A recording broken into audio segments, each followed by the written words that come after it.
My fiancé, best man, groomsman, and I have known each other since we were kids. We collectively met between 6th and 7th grade and have been running around in the same friend group ever since. The group has grown and shrunk over the years, but a small core of us have remained extremely close. Recently, my fiancé's best man Jay, 30M, has been making jokes when we're hanging out about the two of us dating that have now escalated. Admittedly, when I met Jay in 6th grade, I had the hugest crush on him, and everyone knew. I was much taller than average for a girl at that age, and he was one of 2 guys in the entire school as tall as me.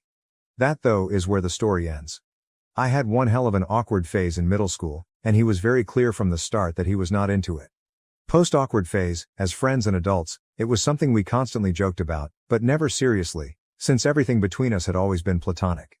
This joke of me being rejected by him has now recently turned into how he dated me first, whenever fiancé and I are around. Despite the inaccuracy and an increase of it being brought up, everything has remained pretty lighthearted in context and, while annoying, is something I have been able to brush off or quickly rebuttal. This escalated this weekend when 2 of fiancé's groomsmen were over hanging out with fiancé and I. The wedding was brought up, and after a concerning look between the two, they mentioned something had happened with Jay they thought we should know about. Apparently Jay had been telling them stories he was considering for his best man speech, with the main one centering around how I had been shared around and had made my way through the entire friend group. While they kept what was explicitly said fairly vague out of respect for me, they were clear it crossed the line and insisted I had slept with the entirety of the group attending the wedding. They were very clear with Jay that he could not say anything like this in his speech, toast. Jay responded with an "I know," stating that I had already made it clear my maid of honor would be proofreading all speeches prior to the wedding, so he wouldn't be able to get away with it anyway. But ended the conversation by saying something along the lines of, "But what if I could?" Leaving the possibility open. Of all the groomsmen in the party, 6 including Jay, these 2 were the only ones in this core friend group, and the only ones I had any sort of history with that could potentially be notable. It was all prior to high school and very innocent. One I went on my first movie date with, where our parents had to drop each of us off because we couldn't drive, and picked us up afterwards. The other was the classic first 6-month relationship in middle school where it took 6 weeks to muster up enough courage to hug each other between classes in the hallway. Sure, we made out and very middle school level things happened, but this is something we've all laughed about now for over a decade. I wasn't the only girl in this larger friend group, and throughout the years, this was something that happened pretty frequently. Because we grew up in a smaller area, overlap happened like this regularly in every group and even more so as we went through high school. My fiancé is the only one I have seriously dated or had any sort of intimate relationship with of this friend group. We had an on-again, off-again relationship throughout high school that ended for a bit once I moved out of state for college, but we remained close friends and eventually reconnected when I moved back in 2019. We started dating in 2021 and got engaged in 2023. He's the only one in all of this I've ever slept with, who has seen me naked, and so on, making this situation even more odd and off-putting. Jay and I have been close friends since high school. When fiancé was in a toxic relationship that isolated him from Jay after I'd left for college, Jay would reach out to me for advice on school, girls, relationships and more. He had always been our #1 supporter, advocating for fiancé and I to reconcile our relationship throughout college and into adulthood. He even took a bit of credit and would throw around an "I told you so" here and there when we eventually did reconnect. I'm not sure how to handle this. I could write an additional post about how frustrated, confused, wronged, and uncomfortable I feel, all of which I plan to discuss in more detail with fiancé after sitting on the issue for a bit longer. We've all talked about it, recognizing the way Jay is framing things is wrong, but fiancé and the groomsmen are able to brush it off in a way I feel like I can't. I don't know how to move forward from this or what to do next. Additional information: fiancé and I aren't getting married until the end of next summer, so much of the conversations we had about toasts and speeches have been more theoretical, except that a few have asked for the opportunity to give a toast, including best man. We have loosely put this information in Save the Dates, on the website, and other prints. Fiancé and best man have been best friends since kindergarten. They were neighbors and inseparable until they each went their own way for college. My fiancé's parents basically raised him alongside fiancé. Jay has strictly only ever expressed platonic feelings for me. Even when both single, or alone together, we have only ever acted as friends towards each other after the embarrassing early middle school crush I had. TLDR, my fiancé's best man is lying about having history with me as well as my history with others, proposing the idea that he calls me out as a joke for being shared around their friend group in his best man speech, toast at our wedding. I don't know how to move forward from this or what to do next. Update April 3, 2024.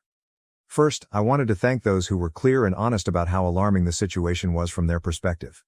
When posting, I was still processing various feelings about the matter, and still am, which not only limited my ability to really look at the situation from a different perspective, but also left me in a state of paralysis of what to do next, both long and short term. Given the nature of this situation, there was a lot of historical context that was omitted to avoid making the original post too lengthy. I have done my best to include the context that seems most relevant based on the original comments in my update below. Update. Since posting, I have spoken in further detail to both my fiancé and one of the other groomsmen. I also confided in my maid of honor about the situation for an additional perspective outside of this specific friend group. After these conversations and reading through all comments on the original post, I've come to realize the significance of a few key details. Jay has a deep-rooted superiority complex. He always has, and it is something many in our friend group have become accustomed to. He has always been the type who seemed to believe he was the standout amongst his friends. Whether that be through education, athletics, his career, or with women. Jazz has also always been a bit egocentric, and a lack of accountability or consequences for his actions has been growing for some time now. Despite it almost always being unintentional, he more often than not is oblivious to the inconveniences and harm he causes others, as long as it is beneficial to his personal ego. This is about jealousy from a few different angles, but not about me specifically. When looking at the full picture, this escalation feels like a continued attempt to knock my fiancé down for reaching that next stage in life. Whether that is because fiancé has reached it before him or has moved onward without him, I cannot say for sure. Jay has issues with misogyny that have also been escalating in tangent with everything else. His lack of respect for the women he has dated has also seemed to increase.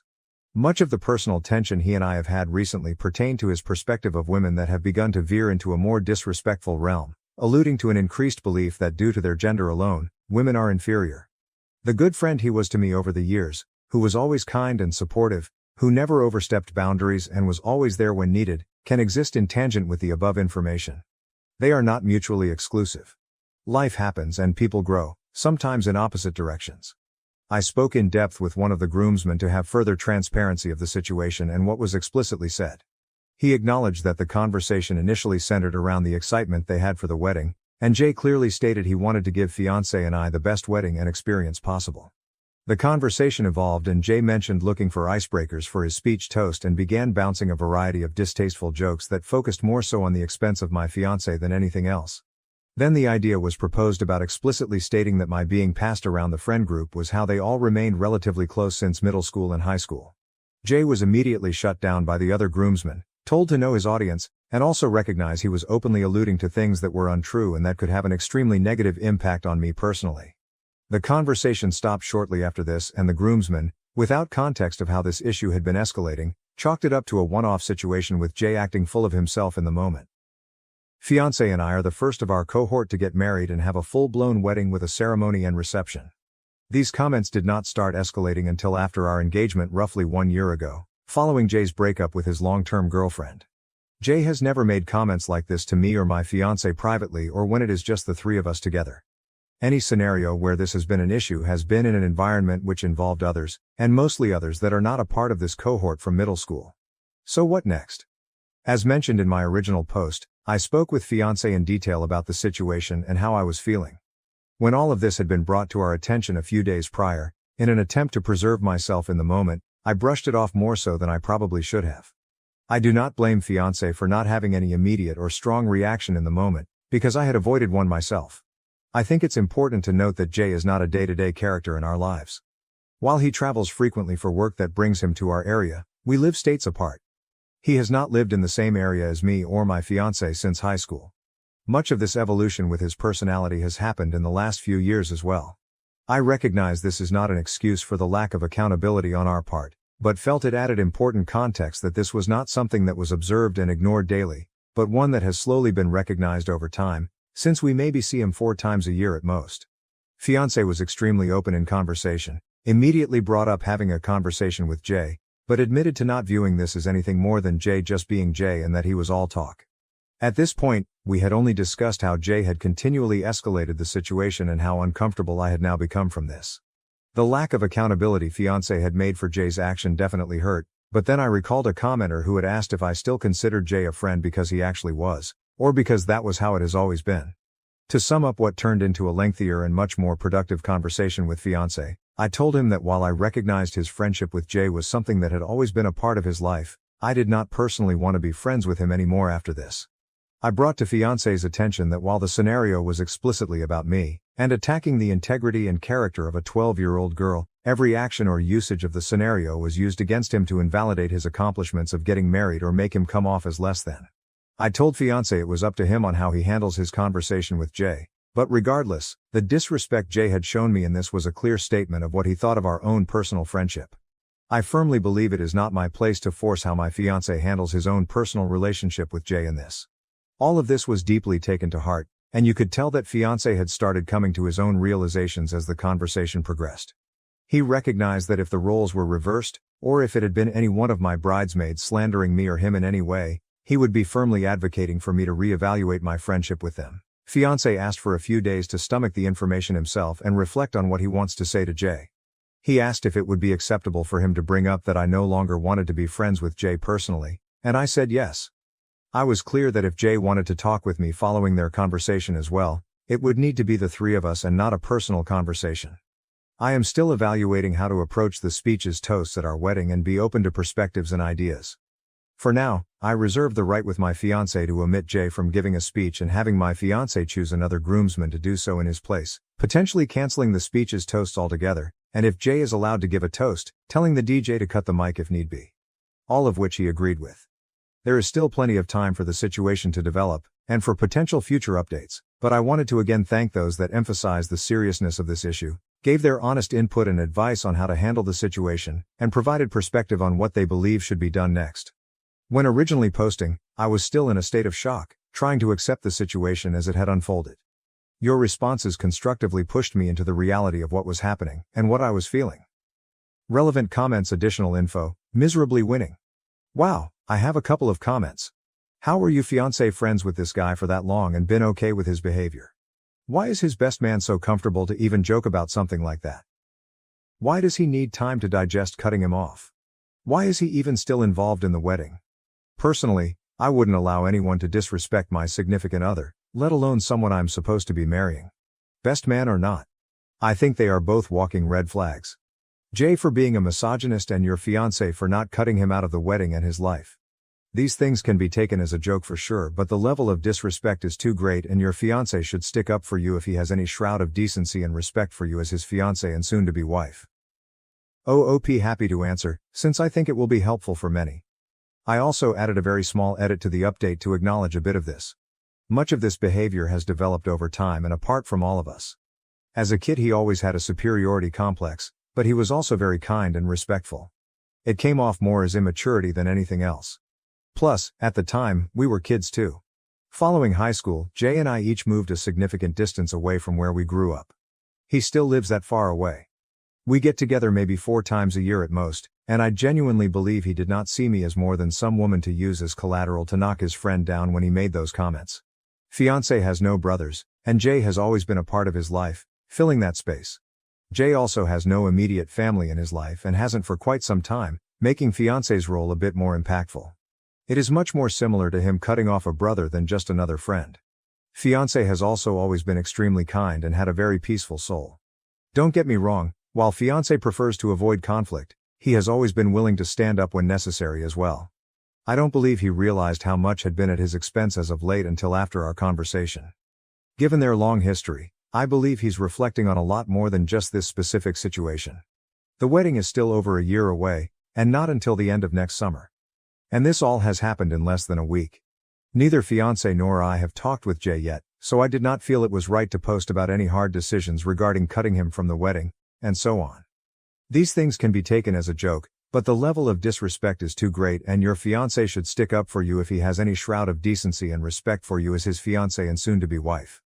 This was a huge part of the larger conversation we had and something my fiancé acknowledged as well. I think initially, it was viewed under the lens of us collectively being childhood friends, and fiancé as the mediator, rather than the lens of me as his wife until our second, much larger conversation.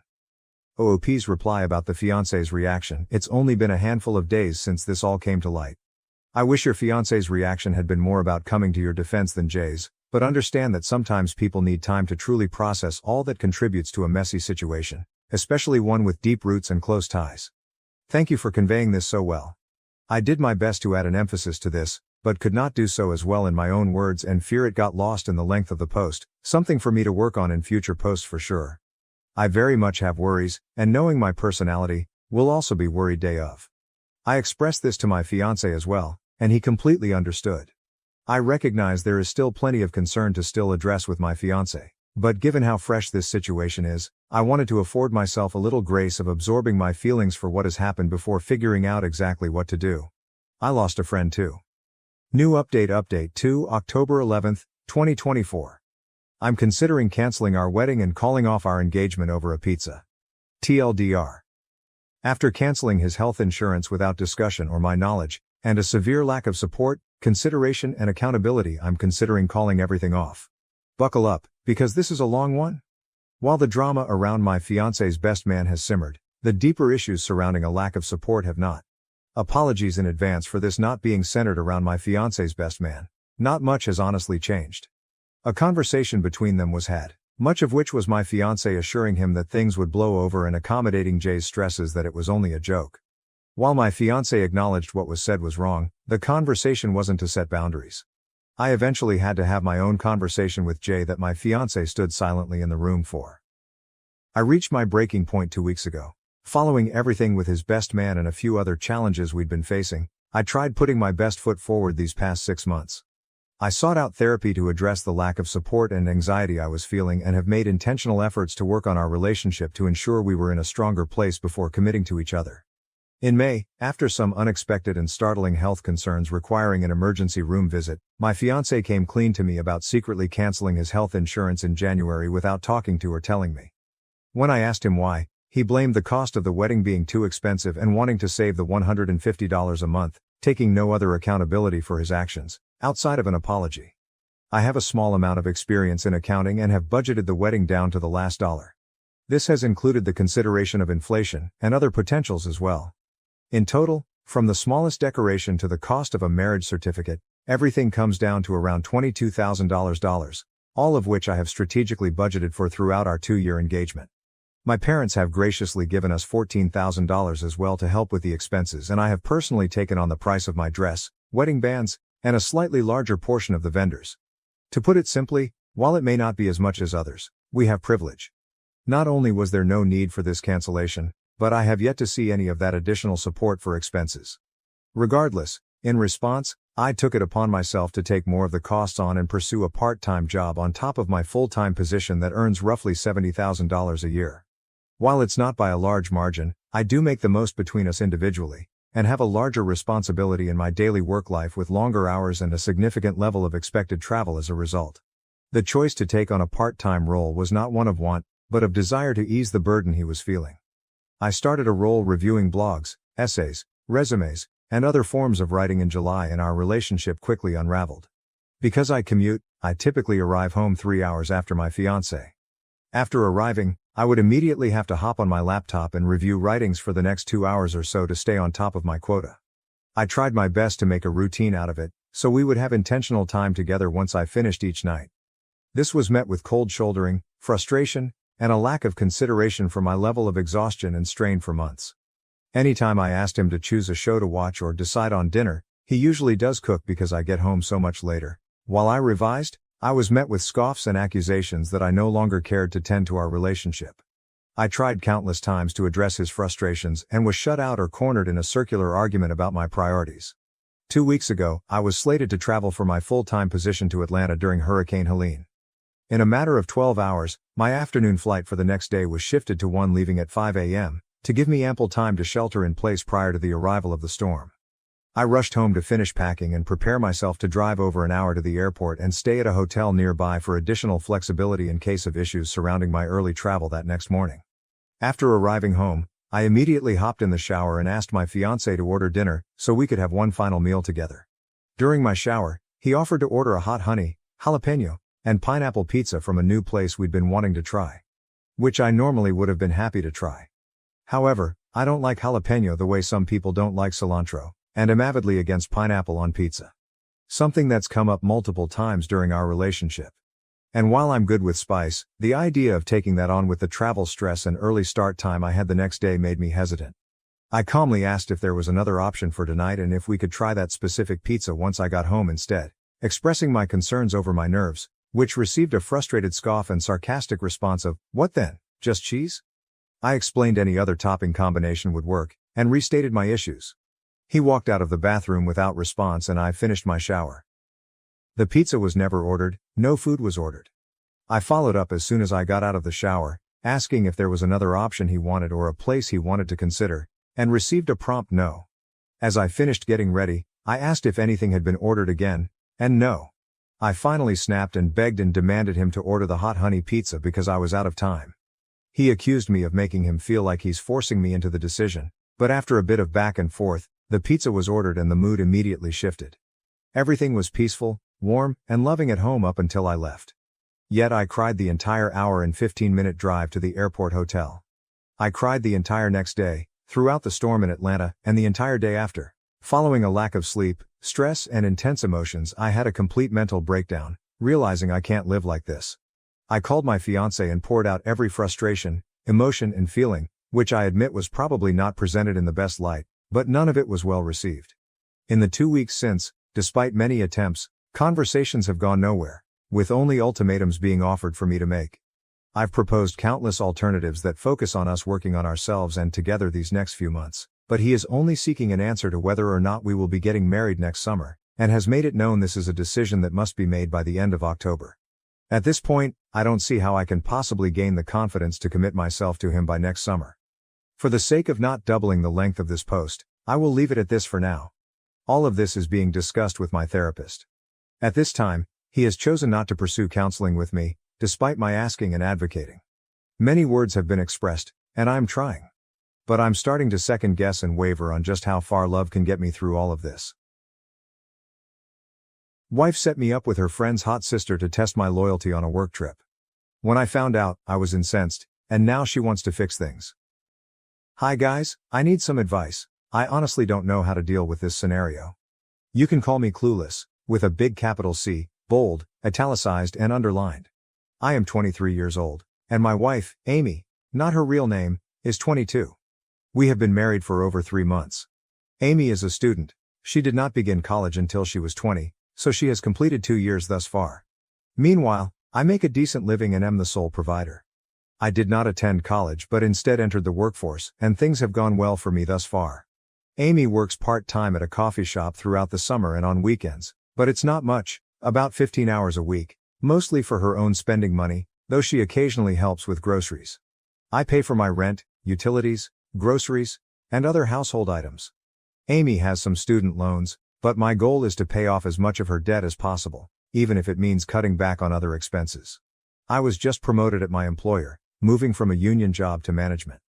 Here is where the story begins. Last week, I had to travel to headquarters for a week of training, which we term Kool-Aid classes. I flew out the previous Sunday, but owing to a paucity of flight slots, I was unable to book a late enough return trip to complete my training on Friday. So my return flight was scheduled for Saturday morning. Amy wanted to accompany me since, as a newlywed, I imagined she couldn't live without me for a week. However, I am the only one who pays for things, and I adhere to the budget we agreed. I only use one credit card per month, and I make sure to pay it off completely before any interest is due. I calculated the cost of an additional flight, Amy's food expenses, and the cost of adding another person to the hotel room. Then I checked the budget. There just wasn't room for these additional charges. We have an emergency fund of a few $1,000s, and we've started a savings fund for a down payment on a house. It's just over $500 right now, which isn't much, but you have to start somewhere. Amy and I sat down to discuss the budget because I needed her to agree with me. When I told her it wasn't in the budget, she became upset. She asked me to charge it on my credit card, but I declined because we wouldn't be able to pay it off. She proposed tapping the emergency fund, but I clarified that this was not an emergency. I assured her that she would not suffer from my absence for a few nights. I did propose a compromise. Because the company headquarters is approximately 1,200 miles distant and some workers dislike flying, driving was an alternative. I could have leased a car and the employer would have covered the rental and petrol costs. But Amy said she'd rather fly than drive for 2 days in each direction. She was forced to stay behind because flying was not an option. Amy was disappointed that she couldn't accompany me to the airport on Sunday, but she gave me hugs and kisses and had me promise to call her. Things were going well while I was gone. Monday was fantastic. I made some valuable contacts within the firm and met some other managers from other areas. I contacted my wife at lunch after training and again before bed to reassure her that I'd be home soon. Skip ahead to Wednesday morning, and I was having the hotel's complimentary breakfast. I was almost finished when a woman approached my table and asked if she might sit down. I looked around and noticed that all of the tables were full, so I told her I didn't mind because I had additional chairs. I completed my breakfast, stood up and politely said, "Have a nice day," before going away. She jokingly asked, "You're leaving already?" I replied that I needed to get to work. She was about 3 or 4 years older than me, blonde, and attractive, not a 10, but certainly above average. I didn't think much of it at the moment. The next morning, however, I was sitting down to breakfast when the same woman approached and wanted to join me. There were open tables this time, but before I could respond, she remarked, "You ran off yesterday before I could get your name." Despite the fact that I had not agreed, she pulled out a chair and sat. I was uneasy. I am married to Amy, whom I adore. I have absolutely no desire to spend time with another woman. I wasn't very experienced with women. Amy was my third girlfriend and only the second lady I'd ever slept with. We dated for 18 months before I proposed, and we got married 6 months later. Now, as I previously stated, I am nearly 3 months into my marriage. When the woman asked for my name again, I said I had to leave and wished her a good day. My wedding band was prominently displayed on my hand the entire time. I considered telling Amy about the 2 experiences with this woman but chose not to. So when I saw Amy at lunch, I didn't say it. Later that afternoon, when I returned to the hotel, I boarded the elevator and pressed the door close button. The doors abruptly came to a halt as they were about to close. A hand appeared and the woman walked inside the elevator. When she saw me, she smiled broadly and exclaimed, "Well, look who it is." She pressed the elevator button for the 4th level, and as it began to move, she said, "You know, I still don't know your name. How about joining me for a drink so we can get to know each other?" Her hair looked wonderful, and her makeup was just enough to highlight her features without being caked on like it was intended to hide deficiencies. But I wasn't looking at her makeup. She was beaming at me, waiting for a response. The elevator came to a halt and dinged open on the 3rd story, where my room was located. I went out, held up my left hand to show her the gold band and said, "I'm sorry, but I'm married. Thank you for the invitation though, have a lovely evening." I ran down the corridor to my room, not looking back in case she had followed me. When I got to my door, I looked down the corridor to ensure it was empty. Once entering my room, I decided to phone Amy and tell her about the 3 encounters. I thought honesty was the best policy. I had anticipated her to be upset, but she wasn't. The first question she asked was, "Is this woman prettier than me?" The honest response was yes, but that is not what I told Amy. Amy isn't a 10, but she's much above average. As for me, I'll never be on a magazine cover, but I don't consider myself to be ugly, perhaps a touch above average. I've dated lovely ladies before, and this unusual woman was certainly attractive. She was taller than Amy and considerably more top-heavy, if you get my meaning. Amy is cute, more of the girl next door type, whereas this woman was more classy, truly 2 different types. Amy is a brunette, and her long hair works for me. The truth is that I was not tempted by this woman at all. When Amy asked if the woman worked for my company, I told her I didn't know. I'd never seen her before our initial encounter on Wednesday. To avoid stumbling into her again, I decided to forego breakfast at the hotel and eat at the corporate cafeteria the next morning. On Friday morning, I left the motel early. Before going to headquarters, I stopped at the self-service bar for a cup of coffee. As I was closing the lid on my cup, I heard a familiar voice say, "It would have been nice to have had a conversation to go with my drink last night." I turned to see the same woman smiling at me. She apologized, stating, "I'm sorry if I came across too forward. I've been here alone for a week and thought we could converse for a little while." I told her, "Look, I am married and I do not want to spend time with another woman. Please leave me alone." I hastily moved away before she could answer. Sure, that was flattering, but I was quite annoyed by this time. That afternoon, I finished my training and returned to the hotel, half expecting to be ambushed again, but I arrived at my room unharmed. I called Amy and after we talked for a while, she asked about my plans for the night. I told her I was heading to a sports bar down the street on my last night in town. I skipped a few meals to save enough money for a good steak dinner. Later, I stepped into the restaurant and sat at the bar. I planned to eat my steak, drink a beer and watch a baseball game on one of the many TVs. That seems good, right? I had ordered my dinner and was aimlessly viewing the screen when I heard that now familiar voice say, "That looks good, can I have a bite?" I turned and there she was, looking lovely and dressed up in a classy way. She showed off her ample cleavage and wore a short dress with stockings, definitely trying to grab my attention. Before I could say anything, she sat down and inquired how my day had gone. I gathered my thoughts and informed her, "I've already told you I don't want to spend time with you. I do not want to talk to you. I don't care what your name is." She replied, "It's Susan," and extended her hand. I did not shake it. I told her all I wanted was to eat my food in privacy and for her to leave me alone. She grimaced briefly, then chuckled and added, "Just take a drink with me." I pledged to behave. "I won't bite, unless you want me to," she said with a mischievous smirk.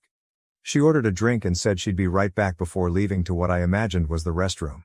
I grabbed my wallet, slapped down some cash for dinner and fled out the door. I left my steak sitting at the bar. I returned to the hotel, irritated because, first, I did not receive the remainder of my steak, and second, I paid with my own money rather than the company's since I did not wait for the receipt, so I had nothing to turn in for reimbursement. I could have requested a box to return it to the hotel, but by the time they arrived, she would have returned. I received a poor burger from the hotel and ate it in my room, which the employer paid for. I called Amy before bed to tell her about the botched supper. She apologized and promised to cook me a delicious lunch when I got home tomorrow. That's one thing I have to admit, Amy is an excellent cook. Because she only works a few hours per week, she handles the cooking, cleaning and laundry. We talked about what we could do this weekend, said "I love you, I miss you," and then hung up. But I went to bed pissed off. I missed out on a wonderful steak. I was angry with the woman who was harassing me, and I was even angrier at myself for not asserting myself more. I'm not sure why I didn't just stand my position, finish my steak and go on. That night, I didn't sleep well. When I arrived home on Saturday morning, Amy greeted me enthusiastically. Before I could go back to retrieve my luggage and unpack, she dragged me into the bedroom for some fun. We're still in the honeymoon phase, so intimacy is fairly often. Even midday afternoon sex is uncommon, but since I had been gone for a week, let's just say I was extremely welcome. We then spent approximately 10 minutes cuddling in bed. I was simply enjoying being with her when she broke the stillness by telling me how much she loved me and kissing me. She told me she was proud of me and kissed me again, and I assumed it was because of my recent job promotion, but then she kissed me again and said she was proud because I passed the test. "What test?" I asked, completely perplexed. She laughed and said, "You know, the test." I didn't understand what she was saying, so I told her so. Then she added, "That woman Susan, you passed the test with her." I was completely confused. I rolled out from under Amy, supported myself on my elbows and begged her to explain. She smiled, apparently pleased with herself, and explained, "Susan was at your hotel because I asked her to be." Amy continued, "I know she's prettier than me, and I knew you were totally uninterested in her, so I wanted to test you." I sat there, trying to make sense of what she had just said. Amy bent over, kissed me again, and got out of bed, headed for the restroom. She began talking to me from inside, but I was not listening. This was not a test, it was a setup. I told her I didn't appreciate being set up like that. These weren't simply routine tests. When Amy returned to the bedroom, she climbed onto the bed and urged me not to worry about it. "You died, and I adore you for that." She attempted to kiss me again, but I pushed away. I was angry. I began questioning her. Who was this woman? How did she know her, and why would she come to my hotel to test me? I was able to obtain a few details after some argument, with Amy becoming defensive and now angry at me for being mad at her. Susan was the older sister of one of Amy's close friends, Jessica. Amy and Jessica apparently hung together on Sunday after I departed for the airport. Jessica suggested that I consider what I would do if a beautiful woman approached me while on my trip. After some deliberation, they contacted Susan, and the three of them devised this crazy scheme. I asked Amy why she didn't trust me. She insisted she did. When I questioned why she felt the need to set me up if she trusted me, she became defensive again. She blamed Jessica for sowing seeds of doubt in her mind. At that moment, I was outraged. I asked her how Susan got to the city I visited and where she stayed. Amy became quite silent. I increased my voice, and I'm not sure if I started yelling. Amy began crying. More responses, more crying, and me yelling. Finally, I stormed out of the apartment, leaving her sobbing in her hands, insisting that it was not her fault. I slammed the door behind me. Amy had paid for Susan's trip, 4 nights in a hotel, her meals, and even paid her $100 per day for her time. I informed Amy that she couldn't accompany me since we couldn't afford the advance purchase price of an airline ticket, a few meals, and $10 per night for a second person. This was a full fare ticket for 4 nights, at more than $150 per night. How much did all this cost? I haven't added it all up yet, but I can say this: the emergency money is nearly depleted. Because we need an emergency fund, the down payment fund will be transferred to the emergency fund, which has now been depleted as well, all because she let someone to implant dumb ideas in her mind.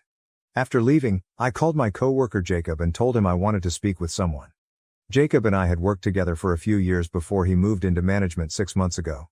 He coaxed me into coming over. He had a number of other buddies over but invited me to join them. I told them what had happened, and one of them suggested Amy had performed a crap test on me. I had never heard of it, but I suppose you are aware of what it is. They reprimanded me for marrying so young. I assumed that was what we were meant to do. They advised me that we should maintain separate bank accounts. I grew up thinking we were meant to combine our assets.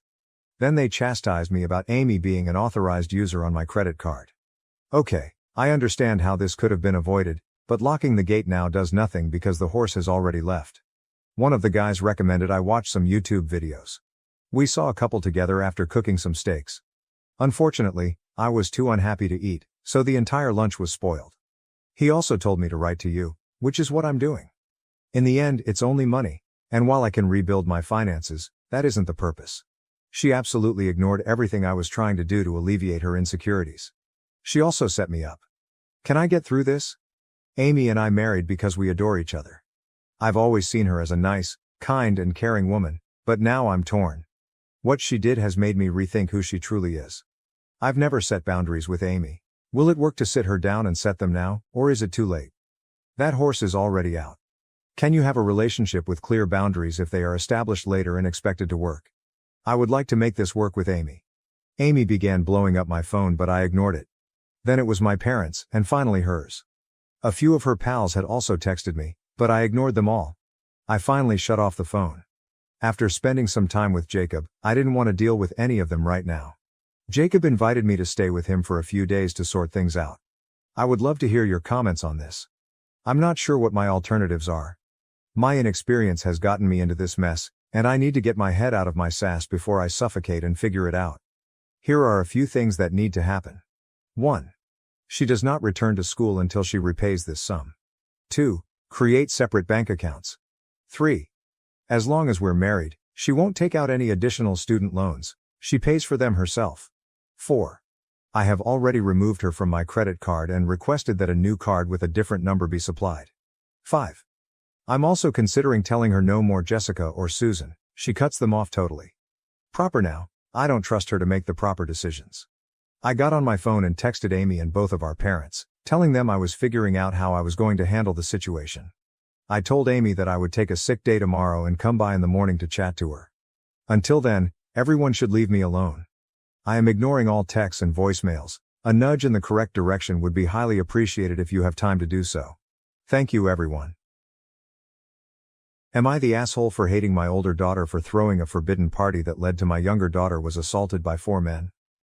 First of all, I am a widow with 3 children, but in this essay I will be more focused on Leah, 14, and Maya, 18. 4 guys back in December sexually assaulted Leah. Maya organized a party when I was working the night shift, and 4 of the lads that were there attacked Leah. Said the least, it has been terrible. Leah quit cheering and has lost all of her energy. She also chose to skip her first year by just finishing her classes online. She only wears my late husband's hoodies all day and sleeps in my room now, with me. As a mother, I feel so powerless as I have no idea how I could support her. Many facts came out about Maya's involvement in this over the research. She did not set up her little sister, but I believe she mistreated her greatly. All of this might have been avoided if she only followed my guidelines. I never approved of a party. Before you people argue, well, you're her mother, it's not her job to watch your kid. The issue is, it was her job. She left Leah under supervision. To look after her sister while I work evenings, I pay her really nicely. We had reached an arrangement years ago. Leah is not in any sense special needs. Maya just asked that she make sure her sister finishes her schoolwork and gets to bed at a respectable time. Maya herself invited the guys that attacked Leah. She knew personally that they belonged to gangs and that she had no concern. Rather, what I discovered in this research is Leah was not interested when she sought to be with one of these boys. Trying to entice Leah to kiss him, this lad was pestering her all night. Leah got enough and headed to her room. That same boy and his buddies went up to my daughter's room and sexually assaulted her after Maya left the house to visit McDonald's. The worst aspect of this is that partygoers assumed a couple was fighting upstairs when she started screaming and did nothing. Not knowing what transpired till the party ended the next morning. For her, and most likely the worst experience as a parent, having her do a rape kit traumatizing her. She tested positive for a treatable STD several weeks later as well. Ever since, my baby has been somewhat broken. Leah finds it quite difficult right now, even if they did acquire those males, and all four entered a guilty plea since they had evidence on their phones. Maya has been regretful, on the other side, and Leah has no resentment toward her and does not hold her responsible. She still adores her sister. I'm not sure why though. I've been really trying to forgive Maya, but I can't. I am so furious at her. I can't even look at her right now without wishing to snap. Her prom falls next weekend. I really couldn't give a damn less. She approaches me to have talks, but I find it difficult to express any enthusiasm in them. I love my kid. I do not hate her right now. Only I have a deep detest for her. I have been reading self-help books in search of appropriate ways to handle this. I feel as though in life I cannot be honest with anyone about this. As a mother, I suppose this may be a call for help. Edit. I value all of your comments. Maya still watches Leah, which is the most often asked question I'm seeing. Hell no is the response here. I no longer trust her. It may take years to recover. Right now I'm on a break. Leah is not in treatment either right now. She told me she wouldn't be ready for it. She might be amenable to it once the sentence is over. Maya is in therapy as well, but she misses many of the visits. I'm in therapy as well, and it has helped me not want to snap at Maya and stay cool under pressure. Sending Maya to my parents' house for a little while to gain some separation from her is the one piece of advice I am most strongly contemplating though. Sorry, fast second edit. To my understanding, Maya isn't in a gang, for the people wondering about that. Her most I have seen is smoking some cannabis and vaping. I'm also leaning toward Maya really being plain negligent that night, since I also don't want to believe Maya would ever set her sister to be brutally attacked. Furthermore, I believe it would have surfaced in the research if Leah had purposefully set up herself. The other three were mature men. The lad Maya was trying to arrange Leah for was 17 at the time. He's 18 today. Update: Maya's arrest the evening Leah attacked was rather straightforward. Her charges were 2 misdemeanors and felony child endangerment. She paid a $2,000 fine, 60 hours of community service, and 3 years of probation.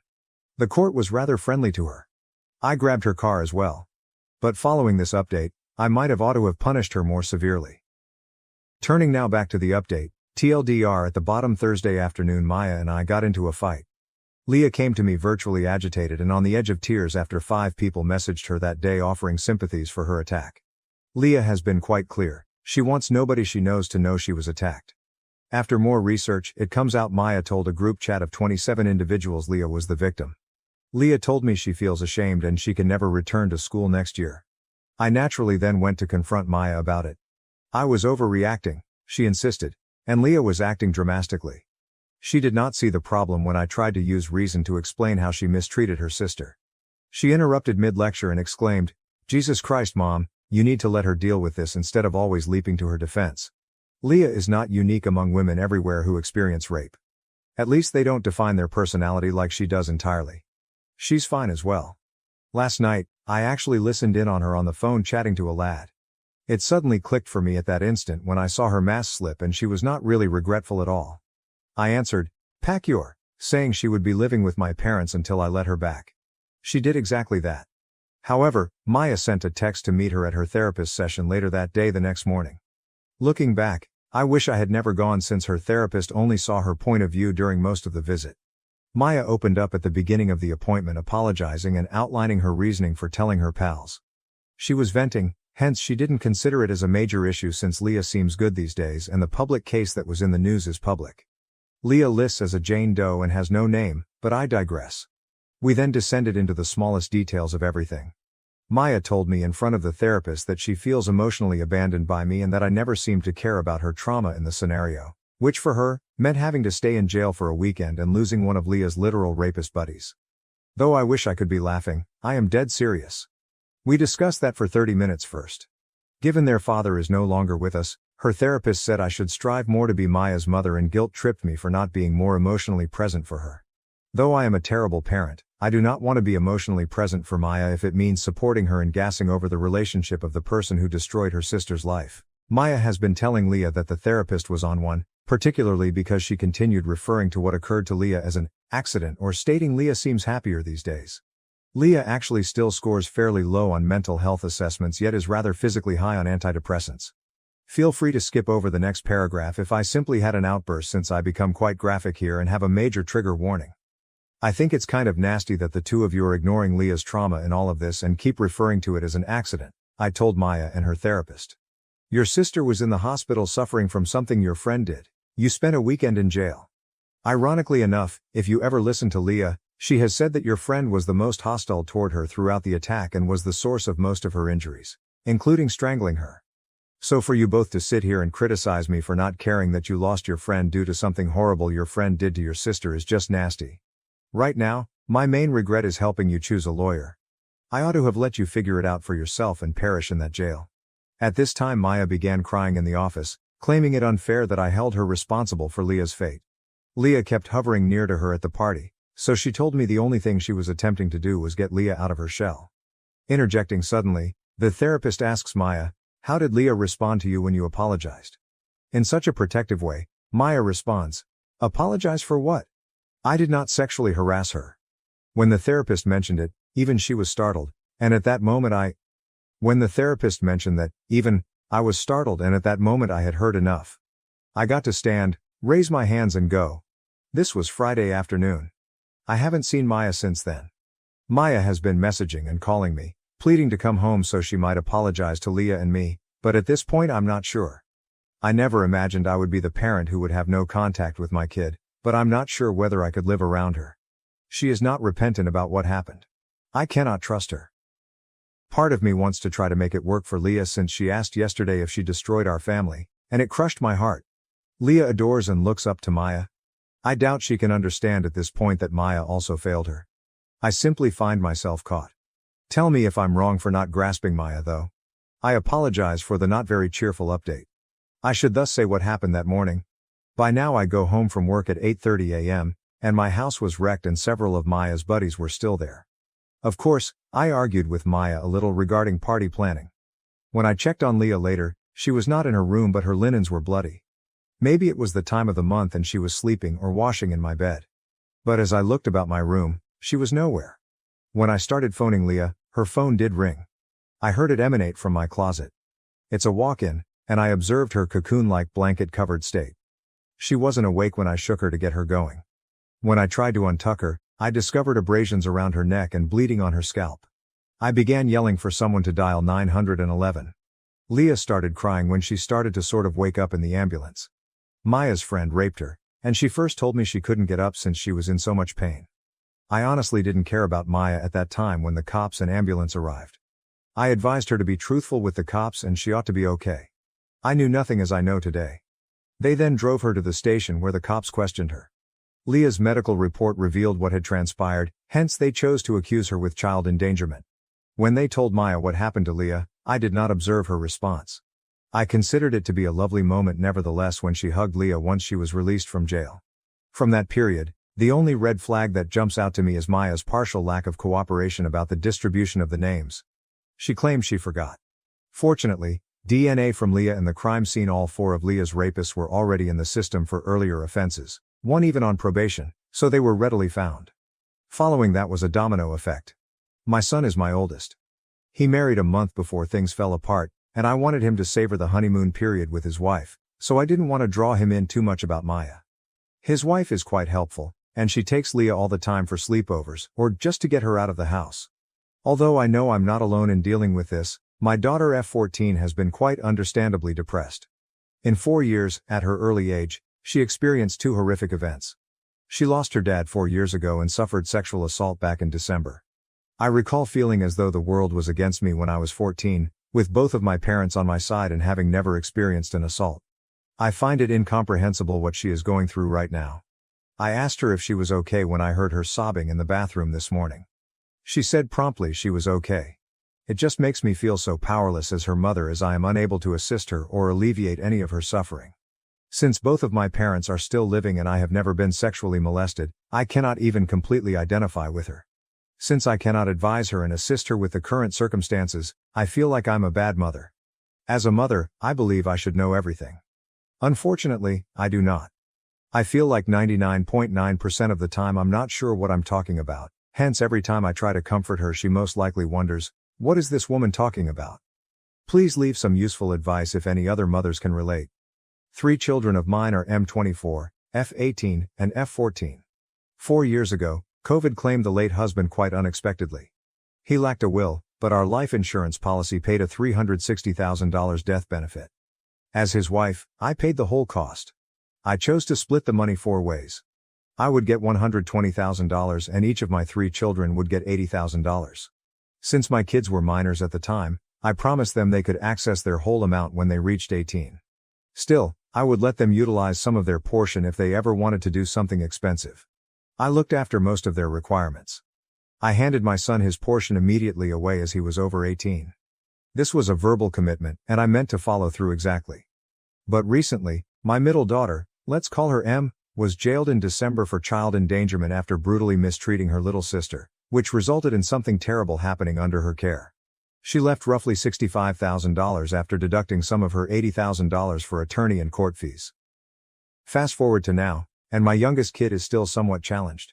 She is on a high dosage of antidepressants and shows quite poor on mental health assessments during her visits. She usually jokes that she would be sent to a psych facility if she told the doctors or us how she really feels. Maya is no longer living with us. She is staying with my parents for now, as I felt her presence was causing more damage than benefit to her sister.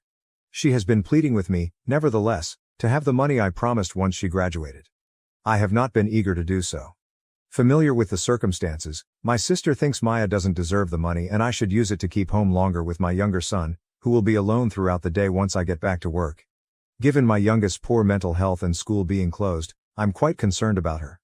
Maya is headed to start college, and I know most of the money would go toward that. Still, I am quite furious with Maya for the suffering she brought about for her sister. Making this choice is proving difficult for me. So supposing I retained her inheritance. Edit. Although I wasn't expecting so many comments, I am reading over all of them. I am conflicted since I honestly have no idea what my spouse would say if he were here. Part of me wants to believe he would really say to give Maya the money so she could attend college since he valued education highly. Another side of me too, knows that he would be far more harsh than I am and maybe disown Leah completely if he had known the whole truth about what happened to her. I'm conflicted as it's difficult to project what he would have desired. Update 2. Leah, my 14-year-old daughter, has been battling the fallout from the horrific act she went through last December. For us, this past week has been particularly challenging. Last Tuesday everything began when a sheriff and another officer paid us a visit. One of the persons in charge of what happened to Leah, the person who videotaped the incident, had uploaded the footage to a group and now it's floating on some dark websites. Recorded in Leah's room, the footage included recognizable artifacts indicating her school attendance. When I heard this I was crushed. The way Leah responded startled me. She exhibited little emotional expression or tears. She just shrugged and murmured, "I figured," then sat there silently. Although the officials informed us that it is unusual for offenders to come back in these kinds of circumstances, they felt obliged to let us know for safety concerns. Leah returned appearing as though nothing had occurred, almost too happy after they departed. She dodged the subject although I tried many times to discuss it. This conduct persisted all week until she abruptly said she wanted to read her victim impact statement herself in court instead of allowing the prosecutor to do it. She believed that, lacking a trial, only the charges against those accountable were known, not the whole truth of what she went through. Her comment is a thorough narrative of that terrible night, but she has not been able to read it to me in whole as every time she tries she starts to cry. I only witnessed her really expressing her emotions at that one moment. Leah seemed especially happy all week until Saturday night and noted sleeping early, about 8 p.m. until I got a call from one of Leah's best friend's mother. I gave it little thought. Leah's last message to her daughter, a note expressing love and requesting her to check on her, worried her. Leah had tried to overdose on Zizquil when I hurried to her room. Knowing she would recover as a nurse, it broke my heart to see her waking in the hospital. She shrieked, "Why couldn't you just let me die? Mom, I want to pass. Feeling their hands on me wears me out. I want it to stop now. Please allow me to pass away." To help her relax, they had to knock her out. Leah was then put under a 72-hour psychiatric hold and then moved to a mental health hospital surrounded by peers her age. Leah has been suffering, particularly with a male staff member, maybe a psychiatrist who she claims has been asking intrusive questions about her personal life, making her uncomfortable. The staff advised staying longer than the first hold. Leah seems distant and staff members told me she is not joining in group activities. They even suggested limiting her access to me, but I asked them to hold off on putting such policies into effect. Given Leah's seeming trouble adjusting, I'm not sure if the inpatient environment we have now is appropriate. Her cry for her life to end haunts me still. It is a concept I cannot get rid of. Leah's buddy sent further information Leah had concealed from me. There is a nasty story going around that Leah had voluntarily engaged in something dangerous, and the cops were only involved out of shame. Young people can be rather nasty. Regarding my second daughter, Maya, 18, I haven't chatted with her in 2 weeks. I recently found, though, why Leah feels obligated to her. I discovered unsuitable texts on Leah's phone 2 years ago between her and Maya's ex-boyfriend. Saying Leah was much prettier and that he loved her yet inexperienced, he showed affection for her and even likened her to Maya. Maya was enraged and broke off with me when I told her, but she thought Leah had betrayed her by seeing her boyfriend. Even though Leah was just 12 at the time and her boyfriend was 17. Maya avoided Leah for 3 months following, and even with Leah's apologies, Maya still harbors resentment. Leah feels guilty about hurting their friendship with this episode. I'm sharing this to get it off my plate. I have kept these battles inside our family to guard my girls, but I am tired from always facing fresh difficulties and not sure how to heal them. I now find myself in the challenging role of determining Leah's mental readiness to testify at the sentencing for her abuser, though I wonder if she is in a stable enough position to manage a possibly traumatic occurrence, particularly since these guys genuinely have character witnesses. I worry she will blame me for this decision. Update 3. Additional details regarding the psychiatrist. Leah and I discussed what the psychiatrist said to make her uncomfortable more specifically. She informed me they made her sit down one-on-one to debrief why she was there and what was triggering these ideas when I left. She told him about the attack and opened up to him.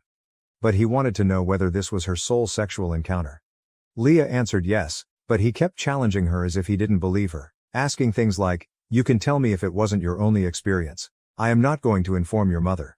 Leah had to remind him again several times that it was her sole experience. He next inquired about her sexuality and whether she still found guys appealing. Leah claims she does not now give relationships any thought. She said she felt uneasy about him probing her sex life so much when they were alone in a room with the door closed. Although the psychiatrist might have been performing his duties, I would not accuse him of being improper. Rather, I believe he ought to have had a female staff member there or probe such issues. Before they met, he ought to have seen her chart. Update 4, back here with a much-awaited update. This runs long. TLDR at the bottom. Though much has happened, I will begin with something encouraging. Leah began treatment following her sentence, and she has been sharing good things about it. She said it was relieving not having to discuss the assault straightforwardly with her therapist. Her therapist recommended some EMDR sessions as well. Her first one is set for next week. Her general doctor advised she start birth control and cleared her to begin cheering once more should she so wish. I'm not sure about it as I know how much it can affect mental health and I want not to undo any advancement. We also moved into our new rental, and I let Leah pick a kitten, her baby. Leah always carries the cat with her, so I hardly see it since we bought it. To aid Leah in her recovery process, we had to toss most of her old furnishings. She used to like the things I used to, but now she wants the minimum color. I was attempting to show her the Pinterest room of her dreams. It is still being worked on. She currently boasts a boyfriend as well. Out on the 4th, he invited her.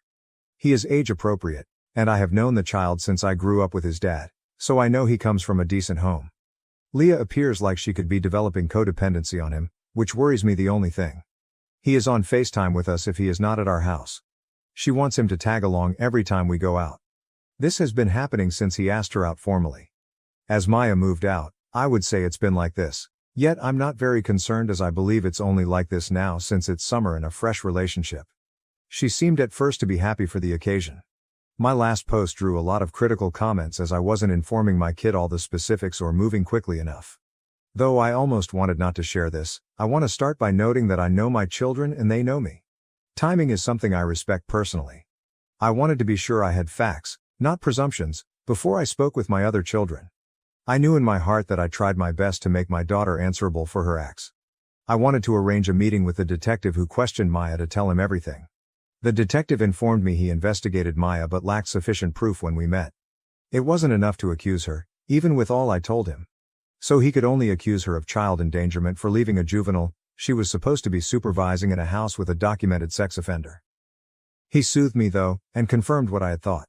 He also informed me Leah reportedly spent almost 2 hours being assaulted twice by 2 of the suspects. Maya was arrested as she never went upstairs to see Leah and showed no sympathy during questioning. He also mentioned that he has looked into several similar cases, but this case troubled him since so many onlookers realized something sinister may be occurring but did not act. He told me to bear that in mind. Everyone failed Leah, not only Maya. Before the sentencing, I visited with my son and his wife. More dissatisfied than offended was his attitude. Though he knew something was amiss, he assumed Maya wouldn't act purposefully.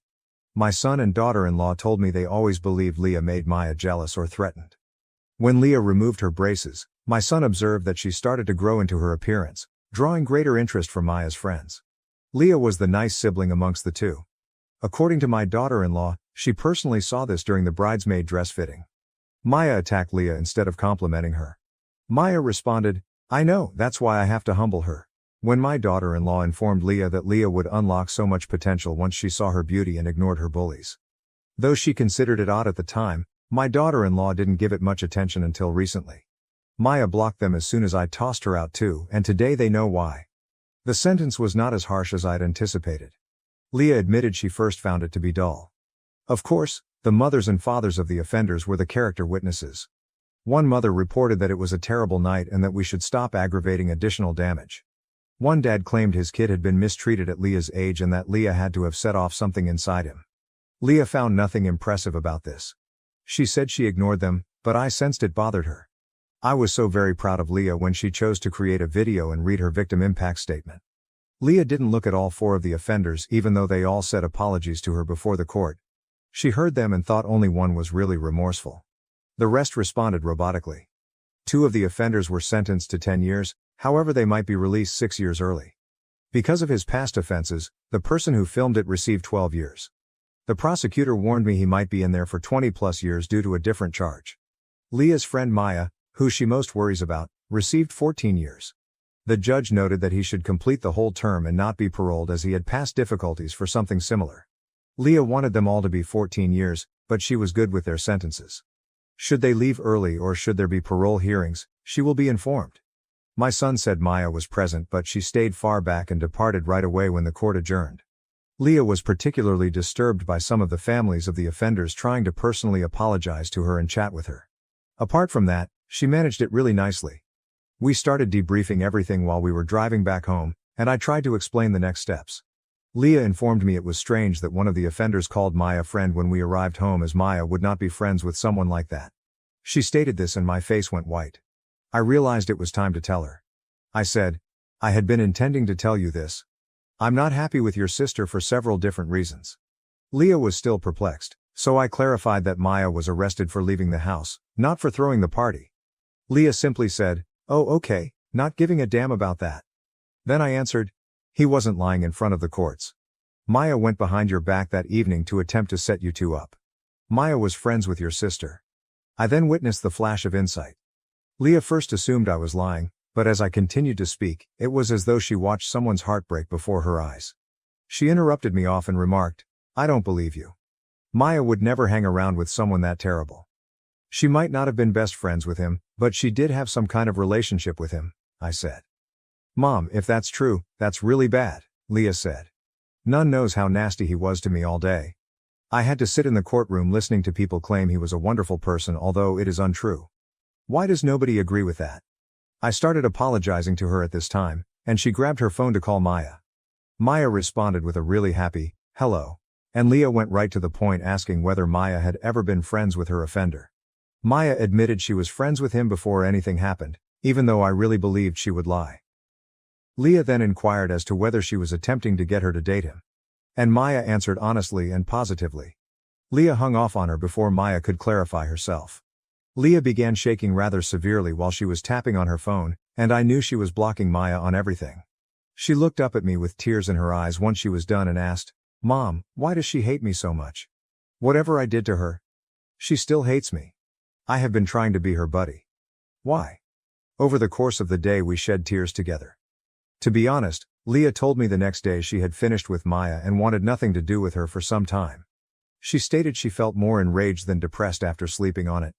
She opened out to me and that she wrecked her senior year, hence Maya made her feel ashamed.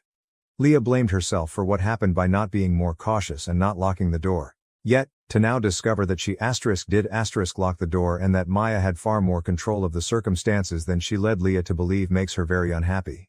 Leah then informed me Maya promised she was quitting, but she had a drug issue with Adderall and medications she had agreed to keep secret. When I asked Leah when her drug addiction first started, she stated she was unaware. Nonetheless, she found her pilfering her concerta in April 2023. Maya then came clean on her drug problem. Leah also thinks Maya's dealer was among her attackers since he used to visit the house late at night while I was working. Leah suffers greatly since Maya traded her for more drugs and never quit as she had promised.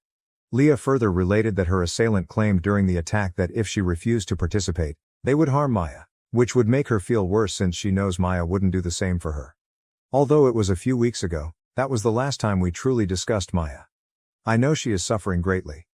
I went crazy and let her get a cat for this reason. Maya has tried to get in touch with Leah many times utilizing text-free numbers even though she is not sure of our new address. Leah exhibits no curiosity at all.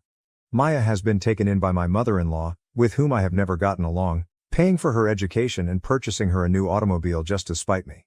She is no longer with my parents. She shared it on Facebook, but I wish I were making this up. The dysfunctional aspect is that although my mother-in-law is aware of what happened to Leah and all Maya accomplished, she simply doesn't care. Using their dad as leverage, she called Leah to guilt trip her, saying, "Your dad would hate to see you fight and hold a grudge against your sister over a mistake." Maya believes Maya is equally a victim as Leah. I stopped talking to her at that point and advised Leah not to answer her going forward. Since my mother-in-law wants to discredit my parenting and harm her other granddaughter by funding Maya's life, I am quite near suing Leah civilly on her behalf. Though I'm so annoyed with the situation, my therapist believes that will not help Leah or me heal. I'm sorry. I'm not doing well and there isn't another ending except that I lost 3 individuals in 4 years. I am quite hopeless. Both of my girls and the love of my life vanished from me. I will never be the same. I still grieve the loss of my small daughter. I also blame myself for not seeing my other daughter in time as I think she is a profoundly defective, dangerous person. I worry about everyone she encounters in her adult years.